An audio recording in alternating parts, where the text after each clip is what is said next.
Ladies and gentlemen, Jack Boy's in the building. Don Toliver is here. Houston's here. How are you, man? I'm good, Rosenberg, man. Good vibes. It's a pleasure. It's a pleasure to meet you, man. 100%, man. You've been on your grind? I've been grinding crazy, man. You know, getting it ready, man. Getting ready to drop the album. Get ready to go on tour. What's the album? When are we looking at for album? I'm finna drop this very, very, very, very, very soon. Okay. I don't want to. You're not saying it? I don't want to speak too soon on it, but I'm dropping it ASAP, and I'm calling it Heaven to Hell. I wanted to do something different. I'm a Gemini, and I wanted to go about it a different way. So I wanted the Heaven to Hell vibes. You know, I feel like some points in my life I'm up, some points in my life I'm down. Sometimes I'm happy, sometimes I'm sad, and all type of list of other things. A lot of duality in the music, you know. So.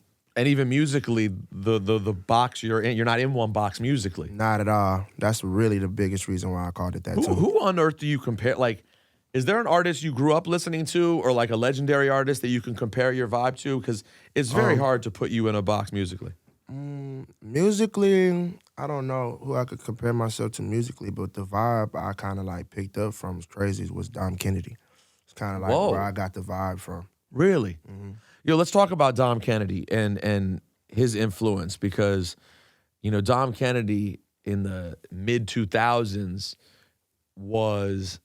occupied a really important and big role and was super influential. See, what interests me about that for me is that you're from Houston. Yeah. And that because like in LA, Dom's influence is obviously crazy. You know what time it is. Yeah. I mean, I always remember him and Nip and those cats emerging and in LA at the same time, or roughly the same time. Dom was a little ahead of it probably. But either way, this incredible time for LA music. But what was it about Dom Kennedy that spoke to you in Houston? I just felt like it was different for everything that I was like really seeing at the time. I felt like the vibe was crazy and he was just coming different, you know what I'm saying? From the way that, you know, us back home looked at things, you know what I'm saying? I peeped that off rip. And it was just the whole swag behind it, the vibe, everything, the aesthetic behind everything he was cooking up was just really was like, you know, something I thought was really dope. So the influence, obviously, because Dom's more straight ahead rapper, is less musical and more just the dude and the imagery. The music was there too. You know, I like I said, by that time I was still trying to find myself in the music. So I was rapping a little bit, but I wasn't just as crazy. So as time evolves, I found me, but like I really like paid attention to how he was giving it up just as an artist, period. No Ideas is the beginning of everything really popping off. Can you take me through the timeline around that time of that record and Travis coming into the picture, et cetera?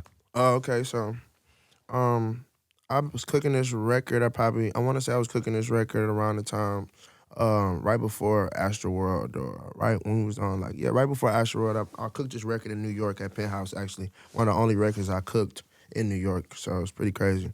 So we're talking like 2017, 16? Probably like early 2018. Early 2018, okay. Early 2018, I probably cooked this record. And, you know, I was sitting on it for a while, you know, because I really been working on this album for like down there 2 years. So I was sitting on the record for a while. And I had a couple records in the bag. And, you know, I would ask Travis, like, you know, how do you feel about this record, this record, this record? And he's like, no idea, crazy. And I'll just be like, all right. You know, sometimes I just be like, how you feel? I ask him 2 or 3 days, a week later. So what you think about, you know, you feel like I need to rock with that? He like, crazy. So after that, you know so no matter what you did, he was on No Idea, just no matter what? No matter what. He was like, nah, No Idea, crazy, bro. And I was rocking.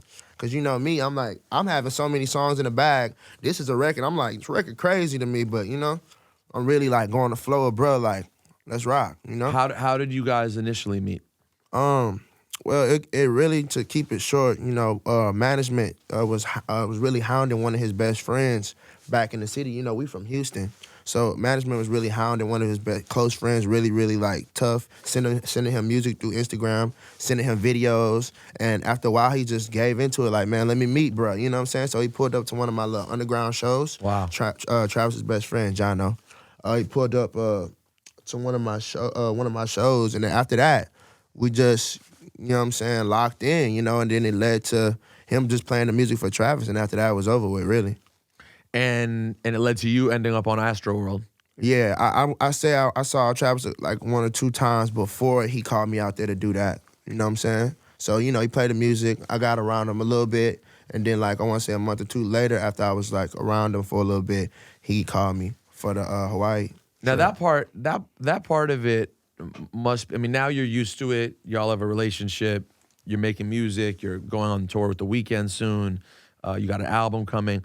But like, it must have been crazy when the dude who at this moment in time is the biggest artist from your city, and is one of the biggest artists in the game. Period. Is like, yo, man, come on out to Hawaii, man. Let's work on this. It had to be a surreal feeling. That at was first. it for me.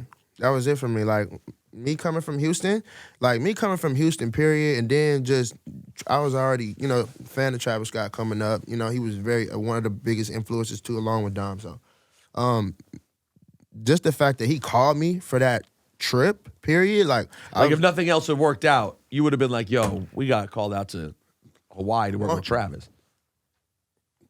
simple. You know, he actually heard my music. You know what I'm saying? I was actually there, you know, in the mix with him. Like, that right there was enough. So when I got on the album, oh my God. What was that day like? The day Astroworld dropped.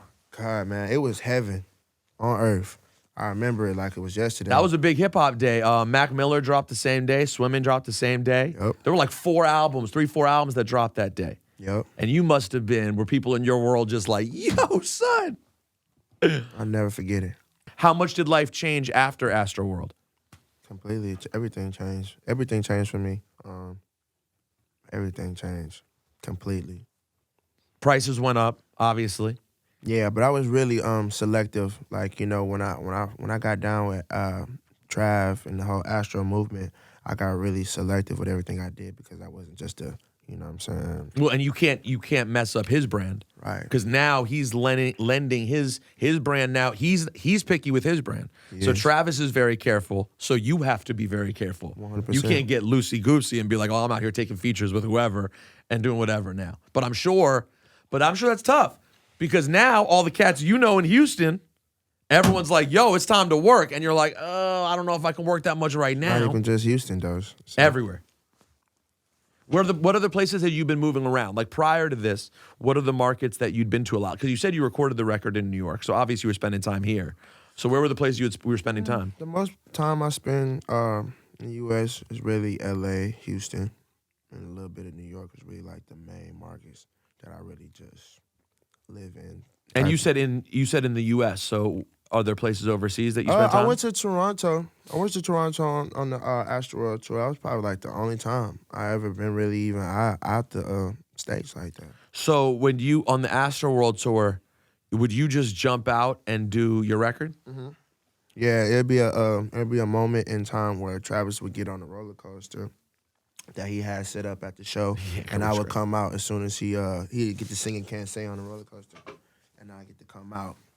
I get to come out on the other side, so it was kind of like a element of surprise.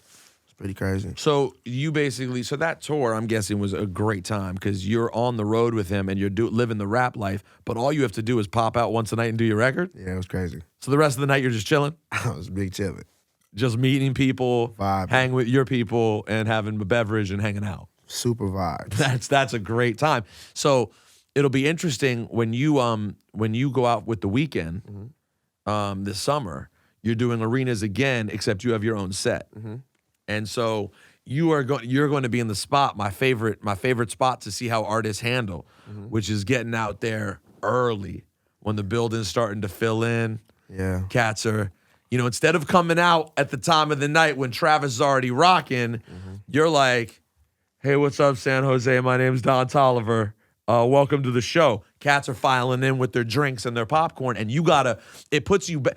The reason I like it so much is it takes an artist who's already been on the grind for a long time, but now you've caught breaks, and it forces you to earn it again. Yeah. You got to get out there and fight every night. Fight. And you got to pick the people in the audience who are rocking with you. It might only literally be 50 of them that you're seeing really dialed in, and you're like, I'm going to rock for these people, and it'll come as the show goes on. Yeah. But if you get out there and you get intimidated early and are like disappointed because it's not popping, you're washed out here. You washed. Because that is the hard spot of opening. But I just think it's such a necessary thing to earn so one day you get to be the headliner. Yeah. You know? I feel like, man, when it comes to that, I'm just let the music take me, man. The album, I worked so hard on it. I put so much time in it. I have so many, I got a couple hits out there too now, so. Yeah, people are going to have out. joints that they're ready to hear. I'm having joints out there, and I got the album coming, so I'm coming out swinging for sure. I'm definitely eyeing on that 50, and we gonna rock out. Yeah, you got to find your people who are like really dialed in. And then usually, if the tour goes well and it's timed well, usually by the end of your set, it's pretty full and people are rocking along. But that first song can sometimes be like a, ooh, hello? Like, you know, for real. Big ass empty arenas. And then you get to watch The Weeknd, you know, do his thing. And I think that's a really interesting fit because, you know, you are, as we were talking about with Sam from the label before we started the interview, you are sort of a vibey artist. You know, musically, it's hard to put you in one specific box. Right. And I think that's that's The Weeknd as well. You know, you guys are very different sonically.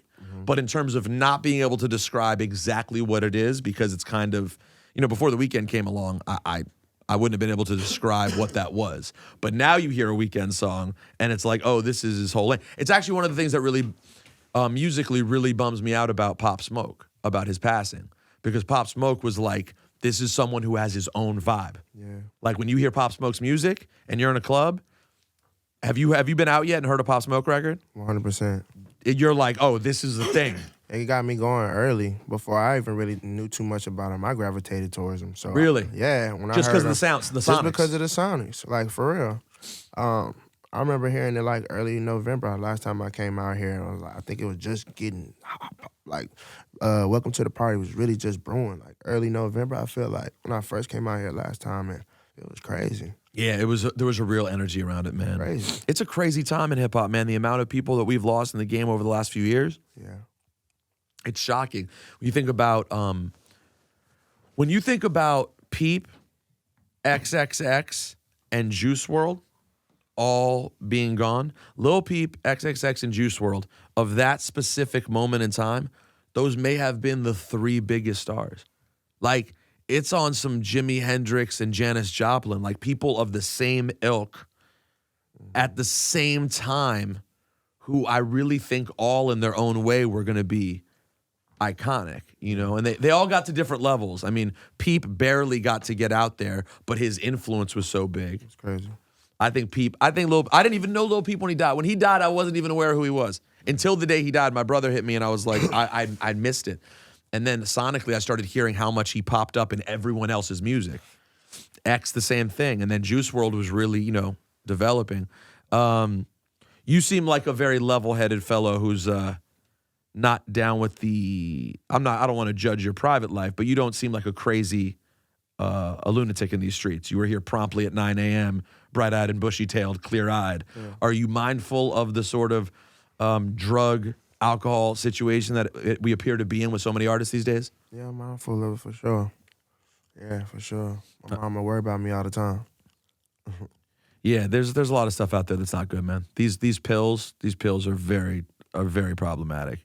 I mean, between the fact that you already have to worry about all the other things that we exist in this world, between, you know, violence and coronavirus and a Trump administration. I mean, there's already a lot out here to get us. You know what I'm saying? We need to be very, very careful.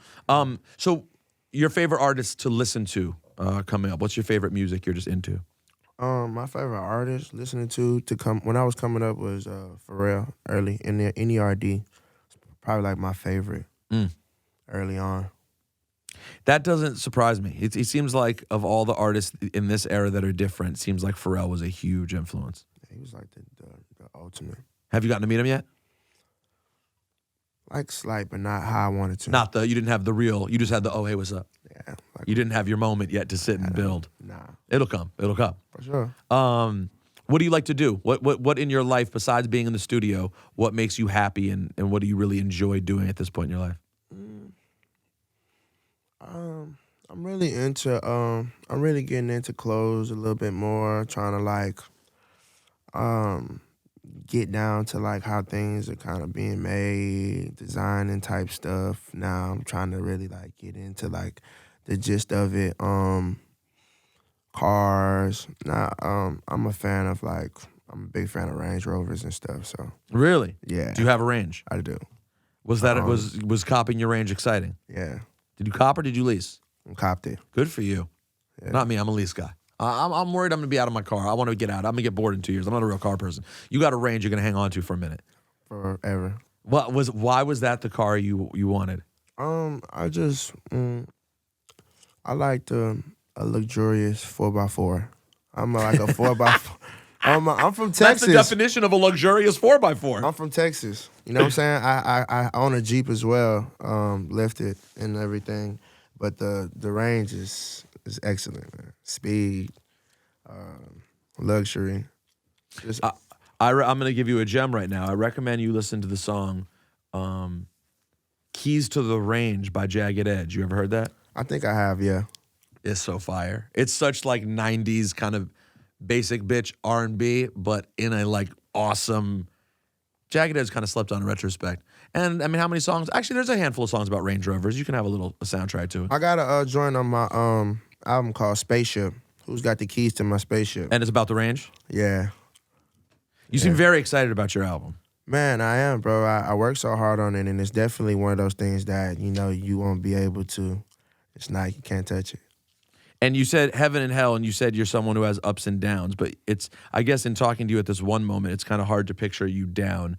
Is that, how regular is that? Like, well, what does your down entail? I mean, it could be anything. You know what I'm saying? Like, me as an artist, you know, we deal with all type of stuff on the fly all day long. So it could be different things like that. And, you know, it can just be like, sometimes I'll just be having like a mental thought process of everything I have coming my way, everything I worked for, the shit I've been through to now. And can get overwhelmed a bit. For sure. Or anxious. Yeah, it's just a lot of questions sometimes for me. It's like, how? How do you deal with like the social media and the critiques and the how do people review the music, and are you good with that, or is that challenging? I'm good with it. It doesn't really bother me because the internet is internet. My era is before the Instagram time and all that. So sometimes I look at it like, wow, it's pretty crazy, but at the same time, like, it's the internet, you know what I'm saying? I know whatever I'm kicking out is good energy. How long you been making music? I feel like I made my first record when I was I want to say a senior in high school. So how long? So I was 2012. 2012. So you've been on this for a minute now. Yeah, that's the first time I made my own little record. And did it make noise? Nah, it was going crazy at the school, but it was really like so amateur. Like, I recorded it on like my PlayStation Eye camera, but it had like a little microphone on it and it was going. So like that was a start. But did it did enough for you that it made you realize this is what it did, because the whole school was like, it's crazy. Nobody else in the whole school was really like coming with it like that. Like, everybody was like, nah, this is really, like, all the cool kids was really like pulling up on me at the lunch table, like, hey, bro, rap that song, bro. How'd that song go? You know? And did you have to rap it? Did you have to end up rapping at school a lot too? Oh yeah, I did. For sure. We was lunch table, you already know how I get out. The whole nine. I see it on Twitter, like, some people that I went to school with, like, man, from lunch table freestyles to arenas, like, you know what I'm saying? Really? Really. God, my school was so whack, yo. I don't think I saw one lunch table. There was not one lunch table battle. Never happened. Do you have lunch table stuff, Johnny? Absolutely. Really? Of course. You don't just say that for, like, the aesthetic of it all? Like, not Queens. Yeah. Yeah. Were you were the drummer, weren't you? Yup. You were trying to bust out. And the beatboxer. Oh, really? And then I would kick my sister's rhymes. What do you mean your sister's rhymes? Because she used to rap. She was in high school. So, you know what I'm saying? Wow, look, and you can keep it while talking. You could tell I was rapping. Yeah. I was rapping and doing the beats. That's what it was. You ever bust out some steel pan or no? Nah. Oh, okay. I was very impressed by what you just did there. That was amazing. Lunchrooms. Yeah, I'm impressed. That's all I learned in school. Yeah. Hey, Dom, man, it's been a real pleasure getting to know you, man. Yes, sir, Rosenberg. It's been a real pleasure, OG. Keep me posted. Tell Trav I say what up. And when you come back and do this weekend show, I'm gonna come through early. I'll be 51. You'll be 51? I'll be 51. I'm I'll looking lock for in. you, bro. I'll lock in. I'm looking for you. We're looking for Heaven and Hell coming soon. Don Toliver, Houston Zone. Thank you, man. Yes, sir, man. Peace.